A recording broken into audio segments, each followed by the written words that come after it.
আপনার দোস্তের আম্মা ও আব্বা জানের বিবাহ।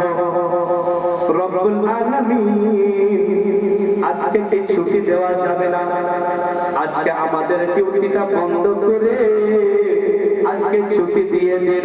আজকে নবী মুস্তাফার আব্বা ও আম্মা জানের বিবাহতে যাব। আমার রব্বুল আলামিন বলেন, জিবরাইল যাও যাও, আজকে তোমার সমস্ত ডিউটিটাকে আমি বন্ধ করে দিলাম, তোমার ডিউটিটাকে ছুটি করে দিলাম। সাল্লাল্লাহু ইল্লা রাহমাতাল লিল আলামিন। সাদাকাল্লাহুল আযীম ওয়া সাদাকা রাসূলুহুন নাবিয়্যুল আমিনুল মাতিনুল মাকিনুল মুবিনুল কারীম। ونحن على ذلك لمن الشاهدين والشاكرين والحمد لله رب العالمين. إن الله وملائكته يصلون على النبي يا أيها الذين آمنوا صلوا عليه وسلموا تسليما.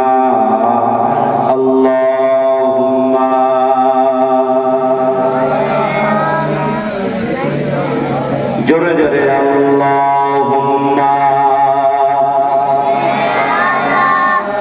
সাইয়্যিদিনা মাওলানা মুহাম্মদ ওয়া আলা আলি সাইয়্যিদিনা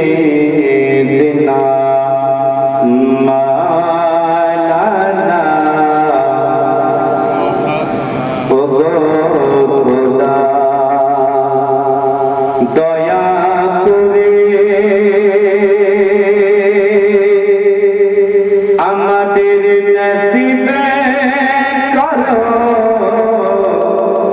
মদিনা। সকলে পড়ুন আল্লাহুম্মা আমিন। আরো জোরে পড়ুন আল্লাহুম্মা আমিন।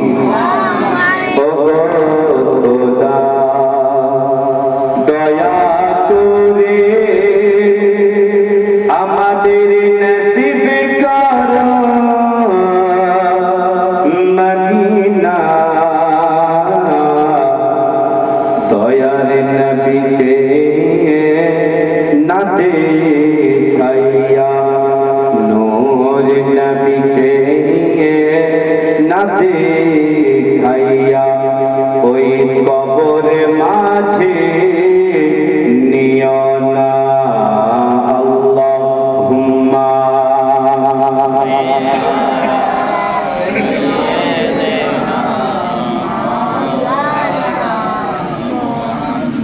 আপনারা করতে খুব কৃপণতা করছেন, মনে হচ্ছে একটা ওয়াহাবির মাহফিল। এটা ওয়াহাবির মাহফিল নাই, সুন্নির মাহফিল। আরো জোরে পড়েন আল্লাহুম্মা সাল্লি আলা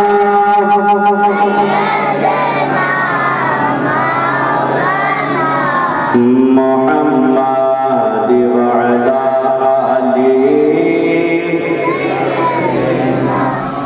মাওলানা মুহাম্মাদ। আসমানের ফারিস্তারা বলে আজকে খুশির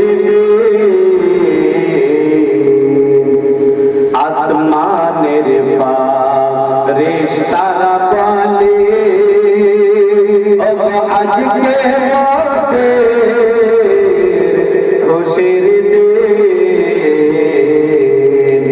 মক্কা শহরে জন্ম নিলেন, মক্কা শহরে জন্ম নিলেন রাহমাতাল লিল আলামিন।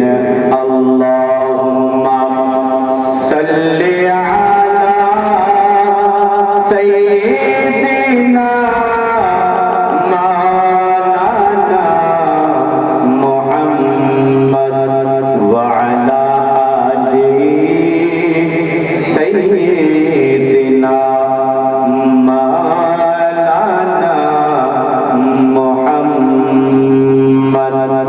সাল্লাল্লাহু তাআলা আলাইহি ওয়াসাল্লাম। আলহামদুলিল্লাহ,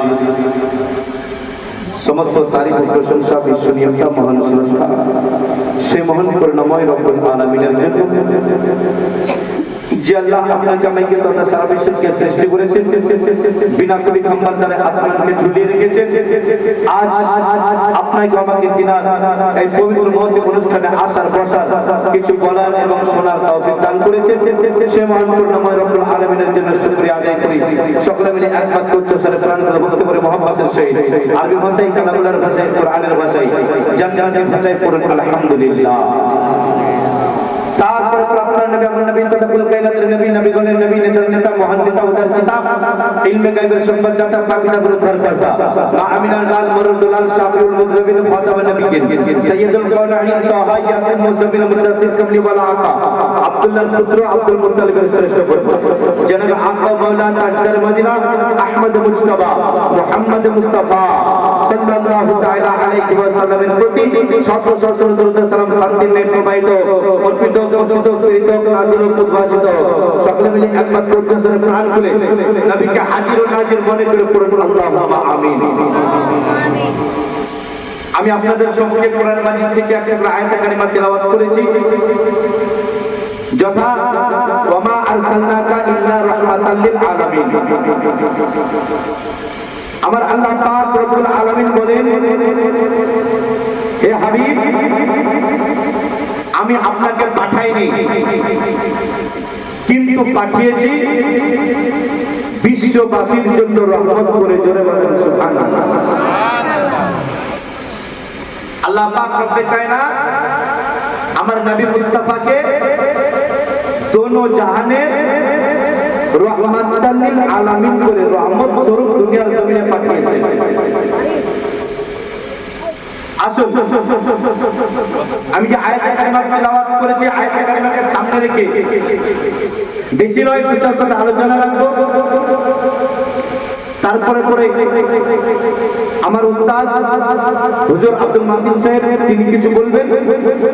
তারপরে পরে আমাদের বাইরে যিনি বক্তা আছেন, সে বক্তা আপনার ডাইসে চলে আসবেন, তখন তিনাকে মাইক্রোফোন দিয়ে দেবো আপনাদের ধৈর্য ধারণ পর্যন্ত।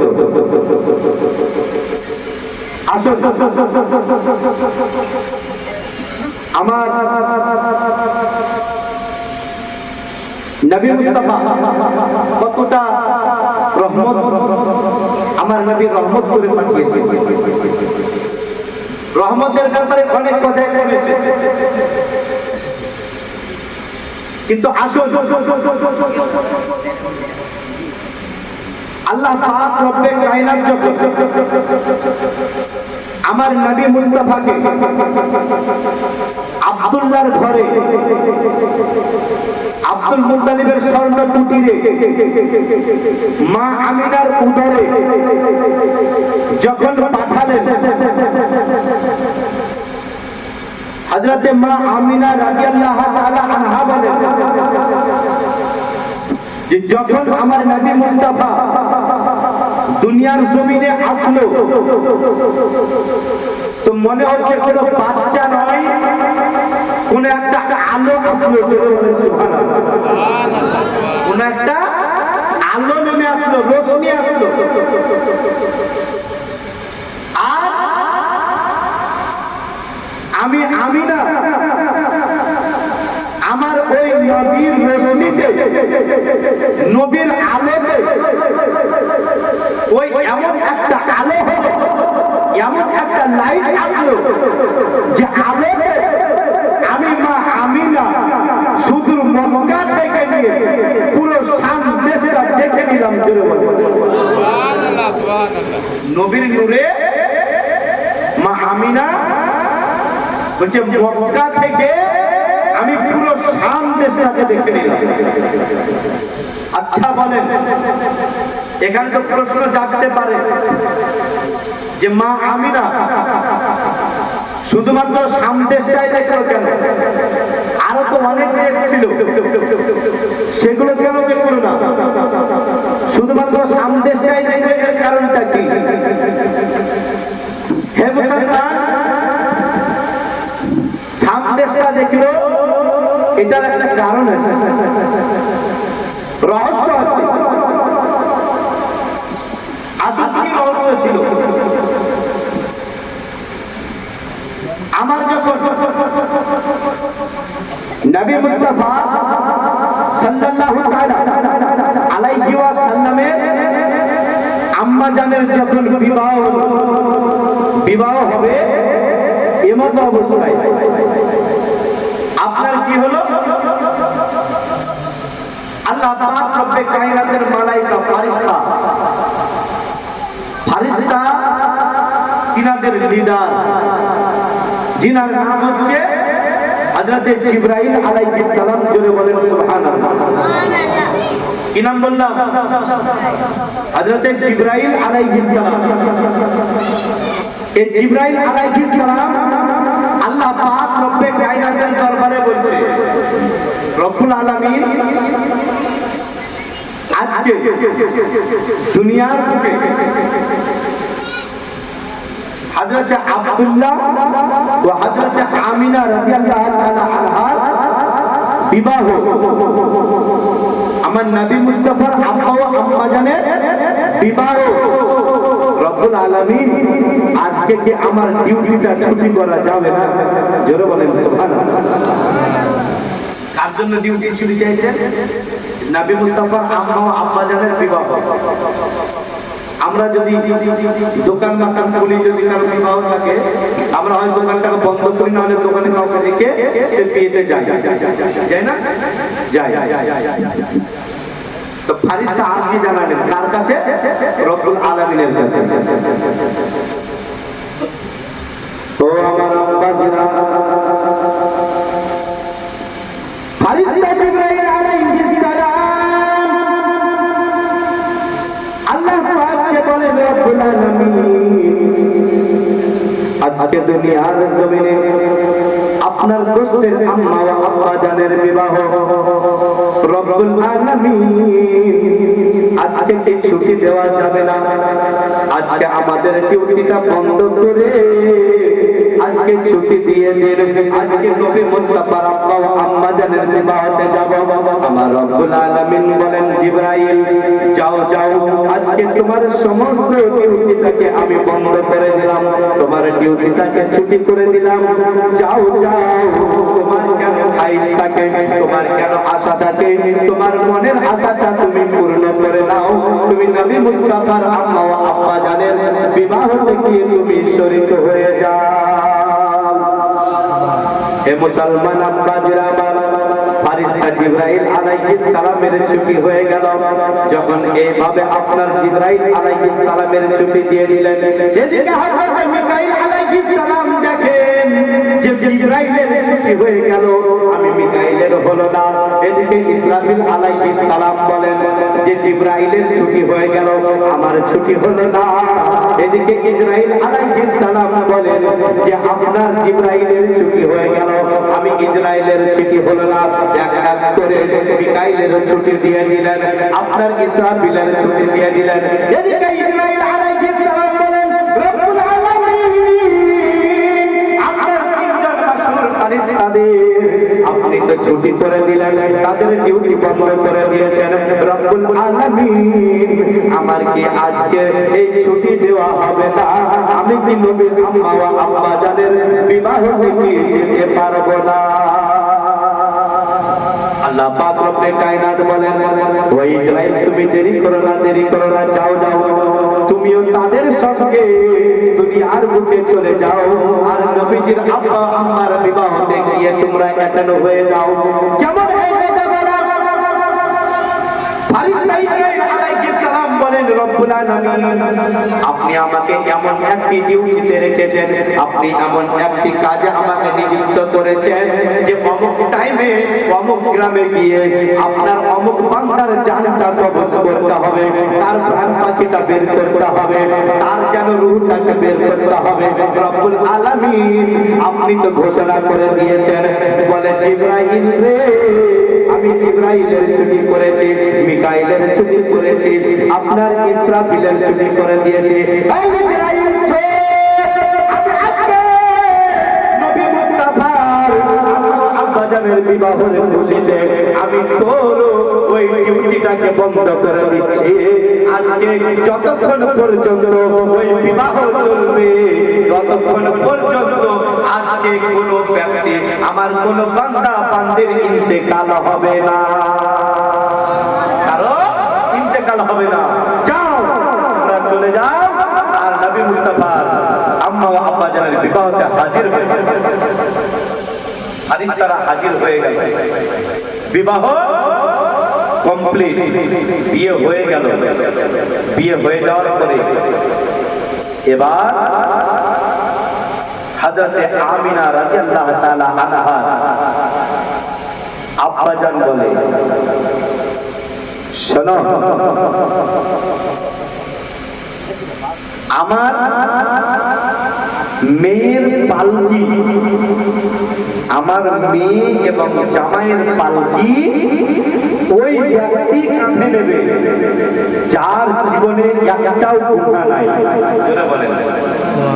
যার জীবনে একটাও গুনাহ নাই। আচ্ছা বলেন, দুনিয়াতে যারা আমরা এসেছি, আল্লাহ পাঠিয়েছে, আমরা কেউ একটা হাত দিয়ে বলতে পারবো যে আমার গুনাহ নাই? পারবো? কেউ বলতে পারবে? কেউ পারবে না। কারণ আমাদের চলতে ফিরতে, আমাদের হাতে পায়ে চোখে সদা সর্বদা আমরা গুনাহ করতে আছি। এবার কি হবে? নবী মুস্তাফার আব্বা ও আম্মা জানের পালকি কাঁধে নেবে। তখন ওই জায়গাতে বরযাত্রী সেজে মানব রূপে যিনারা ফারিস্তা মণ্ডলীরা এসেছিলেন, সে ফারিস্তা মণ্ডলীরা এক এক করে হাত উঠাচ্ছে। জিবরাইল আলাইহিস সালাম বলতে আছেন, আমার একটাও গুনাহ নাই, আমি নবী মুস্তাফার আব্বা ও আম্মা জানের পালকি কাঁধে নেব। মিকাইল আলাইহিস সালাম বলছেন, আমারও গুনাহ নাই, আমিও পালকি কাঁধে নেব। ইসরাফিল আলাইহিস সালাম বলছেন, আমারও গুনাহ নাই, আমিও পালকি কাঁধে নেব। ইসরাইল আলাইহিস সালাম বলছেন, আমারও গুনাহ নাই, আমিও এই পালকি কাঁধে নেব। যেমন আপনার ইনারা কাঁধে নিতে চাইবেন, তখন সঙ্গে সঙ্গে এবার বলতে আছেন, যে তোমাদের কোনো গুনাহ নাই, যে তোমরা বলছো যে আমরা পালকি কাঁধে নেব। তখন ফারিস্তাদের লিডার ফারিস্তা জিবরাইল আলাইহিস সালাম বলে উঠলেন, শোনো, আমরা যে চারজন পালকি কাঁধে নেব এটা বলেছি, এটা আমরা অন্য কেউ নয়, আমরা হলাম আল্লাহ নূরের ফারিস্তা। আমি হলাম জিবরাইল আলাইহিস সালাম, ইনি হলেন মিকাইল আলাইহিস সালাম, ইনি হলেন ইসরাফিল আলাইহিস সালাম, আর উনি হলেন মালাকুল মাউত ফারিস্তা, ফারিস্তা ইসরাইল আলাইহিস সালাম। জোরে বলেন সুবহানাল্লাহ। নবী মুস্তাফার আম্মা ও আব্বা জানের পালকি কাঁধে নিয়েছিল ফারিস্তা মণ্ডলীরা, কাঁধে নিয়ে বাড়ি এসেছিল। হে মুসলমান, এবার নবী মুস্তাফার আব্বা ও আম্মা জানের বাসর হলো। মা আমিনার গর্ভে সন্তানের ঘোষণা দিয়ে এলো। জোরে বলেন সুবহানাল্লাহ। এই মতো অবস্থায় যখন মা আমিনার গর্ভে 2 মাসের আমার নবী মুস্তাফা, 2 মাসে, তখন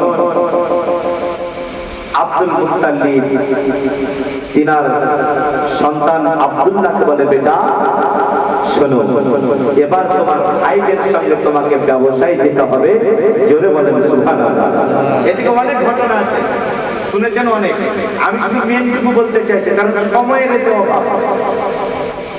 যে মা আমিনা নবীর নূরে পুরো শাম দেশটাকে দেখলো, আর অন্য দেশ দেখলো না। এটার ব্যাখ্যা আব্দুল মুত্তালিব আব্দুল্লাহকে ডেকে বলে, বেটা তোমাকে এবার যেতে হবে। বলে, আব্বা আমার ভাইদের সঙ্গে ব্যবসাতে যেতে হবে। আপনি আব্বা, আপনি হুকুম করেছেন, আপনার হুকুমকে আমি ফেলতে পারবো না। তবে আব্বা, আজকে আমার 2 মাস হলো বিবাহ হয়েছে, আমার অর্ধাঙ্গিনীকে, আমার বিবিকে আমি আমার বিবির কাছ থেকে একটু ইজাজতটা নিয়ে আসি। জোরে বলেন সুবহানাল্লাহ। ও আব্বাজিরা, হযরতে আব্দুল্লাহ তিনার আব্বা হুজুরকে বলেন, আব্বা গো, আপনি যদি আমাকে এবার তো ব্যবসায় পাঠানোর জন্য রেডি হয়ে গিয়েছে, কিন্তু আমার 2 মাস হয়েছে বিবাহ। আমার বিবির কাছ থেকে আমি একটু অনুমতিটা নিয়ে নিই, আমি একটু অনুমতি নিয়ে আমি যেন আপনার সামদেশ চলে যাব, আপনার ব্যবসার জন্য সামদেশ যাব। আমার নবী মুস্তাফার আব্বা আব্দুল্লাহ এবার কি করলেন? আমার নবী মুস্তাফার আম্মা জানের কাছে গেলেন। নবী মুস্তাফার আম্মা জানের কাছে গিয়ে মা আমিনাকে বলে, আমিনা তুমি চিন্তা করো না, করো না, আমার আব্বা বলেছে তোমার ভাইদের সঙ্গে এবার তোমাকে সামনে যেতে হবে ব্যবসায়। আমিনা তুমি এবার আমাকে একটু অনুমতি দিয়ে দাও, আমার ভাইদের সঙ্গে আমি সামনে যাব। মা আমিনা রাদিয়াল্লাহু তাআলা তিনার স্বামীকে বলে, ওগো আমার স্বামী, ওগো আমার মাতার তাজ, আব্বা হুজুর আপনাকে হুকুম দিয়েছে, আমি কি আপনাকে বাধা দিতে পারি? মা আমিনা বলতে আছে, ওগো আমার মাতার মুকুট, মাতার তাজ, যদি পারেন না তবে আমাকেও সঙ্গে নিয়ে ওই সামদেশ চলো। আব্দুল্লাহ বলতে আছে, করে আমিনা শোনো শোনো, ওই সামদেশ আমি কখনো যাই নাই, আমি সামদেশের অলি গলি রাস্তা চিনি না, ওই সামদেশ যেতে আমি এবার প্রথম যাচ্ছি, আমি সামদেশ যাব, গিয়ে রাস্তাঘাট গুলো চিনে আসবো, আসার পরে রে আমিনা আমি তারপরে আমি তোমাকে নিয়ে আবার সামদেশ যাব, আমি ঘুরে আসবো একবার, দিয়ে তখন তোমাকে আমি নিয়ে সামদেশ যাব। এবার ব্যবসায়ের অনুমতি, আপনার ব্যবসায় যাওয়ার জন্য অনুমতি দিয়ে দিলেন, ব্যবসায় চলে গেলেন। আসার পথে শুনেছেন আমার নবী মুস্তাফার আব্বা জানের ইন্তেকাল মদিনায় হয়েছে। নবী মুস্তাফার আব্বা জানের ইন্তেকাল হয়ে গেল। যখন ইন্তেকাল হয়ে গেল আপনার খবর পেল, তখন আমার নবী মুস্তাফা আম্মা জানের পেটে 6 মাসের, জোরে বলেন সুবহানাল্লাহ, 6 মাসের আমার নবী মুস্তাফা আব্বাকে হারালেন। এবার মা আমিনা ওজরে কান্না করেন। কান্না করতে করতে করতে যখন এবার আপনার নবী মুস্তাফার দুনিয়ার জমিনে আসার সময় হয়ে গেল, দুনিয়ার বুকে যখন আসার টাইম হয়ে গেল, সেই সময় আমার আল্লাহ পাকের দরবারে দিন রাত যে নবীকে দিনে পাঠাও, দিন বললে নবীকে দিনে পাঠাও, রাত বলে নবীকে রাতে পাঠাও। আল্লাহ বলেন আমি নবীকে এমন একটা সময়ে পাঠাবো, এই সময়টার নাম হলো শুভ সাদিক, জোরে বলেন সুবহানাল্লাহ। সেই শুভ সাদিকের সময় আমার আল্লাহ পাক রব্বে কায়নাত নবী মুস্তাফাকে মা আমিনার কোলে, মা আমিনার উদরে আব্দুল্লাহর সর্বপুত্রে একবারে পাঠালেন। একদম আলো হয়ে গেল, একটা নূর আসলো, আর ওই নূরে আপনার মা আমিনা রাদিয়াল্লাহু তাআলা আনহা পুরো শাম দেশটাকে ভ্রমণ করলো। কেন ভ্রমণটা করলো? কারণ হযরতে আব্দুল্লাহ আপনার ব্যবসা থেকে ফিরে আর মা আমিনার সঙ্গে দেখা করতে পারেনি, আর মা আমিনাকে আপনার আব্দুল্লাহ আর ঘুরে সামনে আপনার ঘুরাতে পারেনি, ভ্রমণ করাতে পারেনি। তাই আমার নবী মুস্তাফা কতটা রহমতের নবী, আমার নবী মুস্তাফা বলে আমার আব্বা পারেনি, আম্মা তোমাকে আমার আব্বা সামনে নিয়ে যেতে পারেনি, কিন্তু আমি নবী মুস্তাফা দুনিয়াতে আসার সঙ্গে সঙ্গে মা আমি তোমার ওই সামনে যাওয়ার আশাটা পূর্ণ করে দিলাম। নবী মুস্তাফা সামদেশ যাওয়ার আশাটা পূর্ণ করে দিলেন, আর একদম নূর এলো। নবী মুস্তাফা আপনার নূর হয়ে মা আমিনার কোলে আসলেন। তার জন্যই কবি কি বলতে আছে, এই গজলটা পড়ে বক্তব্য করছে, জোরে বলেন সুবহানাল্লাহ। আপনাদের কোনো আওয়াজ হয় না, বক্তা আসলে বলবে এখানে কবরস্থানের মানুষরা যেমন মনে হয় শুয়ে আছে, আওয়াজ নাই, এখানে তারাও শুয়ে আছে। ওরকমই মনে হচ্ছে। তো জোরে বলেন না সুবহানাল্লাহ। নবীর মহব্বতে দুই হাত হাতে বলেন ইয়া রাসূলুল্লাহ, ইয়া হাবিবাল্লাহ। চেহারা চেহারা নূরেতে ভরা, চেহারা নূরেতে ভরা, আদরে সোহরানের পারা, চেহারা নূরেতে ভরা, কে চেহারা নূরেতে ভরা, আদরে সোহরানের পারা, চেহারা নূরেতে ভরা, আদরে সোহরানের পারা, ফুলে মাখে লুকাত নবী, ফুলে মাখে লুকাত নবী, তিনি উম্মতের সাহারা, চেহারা নূরেতে ভরা, চেহারা চেহারা চেহারা নূরেতে ভরা, আদরে সোহরানের পারা, চেহারা নূরেতে ভরা, পাথর কদম চুমে, পাথর কদম চুমে, পাথর কদম চুমে, বৃক্ষ দেখিলে ঝুমে, পাথর কদম চুমে, কে পাথর কদম চুমে, বৃক্ষ দেখিলে ঝুমে, ঝাঁকে ঝাঁকে সালাম দেয়, ঝাঁকে ঝাঁকে সালাম দেয়, আসমানের ফারিস্তারা,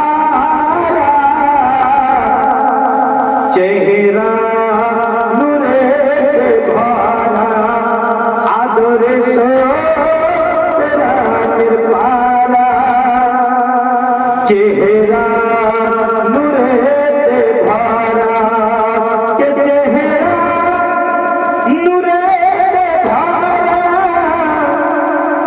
আদরে সোহরানের পারা, জান্নাতের চাবি যার হাতে, তিনি উম্মতের সাহারা,